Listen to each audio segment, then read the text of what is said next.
Red Umbrella, Chapter 17, Part 2. I nodded, but I wasn't sure if she was saying this to convince me or to convince herself. She slowly exhaled and looked at me. Your time will come too. Classes at the camp reminded me of school in Cuba, except here there was a sense of urgency in learning English.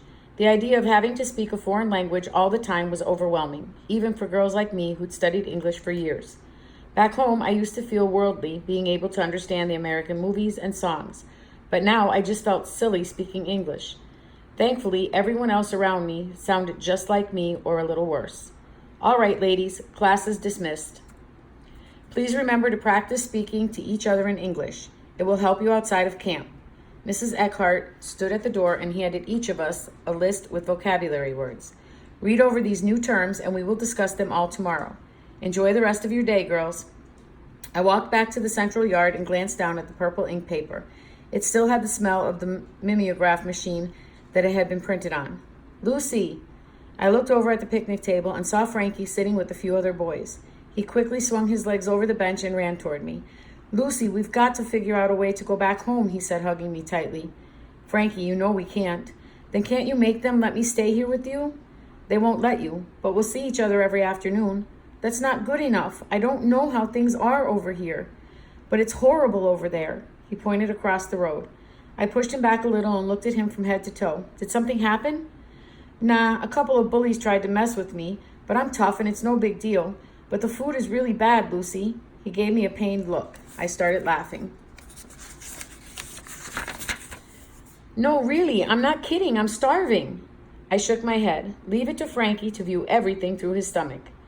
Can't you do something to get us home? Maybe we can call and Papa can send money to fly back. No. What if we sneak out and stow away on a plane back to Cuba? No.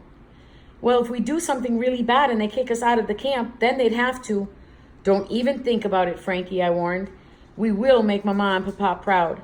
Mrs. Eckhart already sent a telegram to them saying that we were staying here. We'll probably get letters from Mama and Papa soon. Not soon enough, Frankie muttered. Look, this isn't fun for anyone, but I'll figure something out. We still have each other, and some kids get sent to foster homes. Maybe we'll end up with a family, a really nice family somewhere in Miami Beach.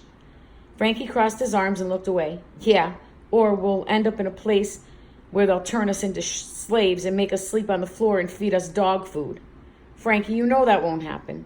Fine, but they could separate us, send us to different homes. That really does happen. Did you think about that? I opened my mouth to answer, but realized that there was nothing to say. He was right. It could happen. See, we have to do something before it's too late. I'll figure something out, Frankie. I promise.